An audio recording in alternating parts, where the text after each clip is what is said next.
প্রিয় গণমাধ্যমের প্রতিনিধিবৃন্দ, গুরুত্ব ও বিশেষত্ব বিবেচনায় আমরা কেবল আজকের অধিবেশনের স্থির চিত্র এবং ভিডিও চিত্র ধারণের অনুমতি আপনাদেরকে দিয়েছি।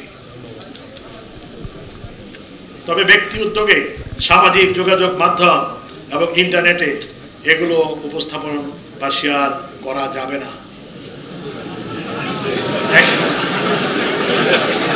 একইভাবে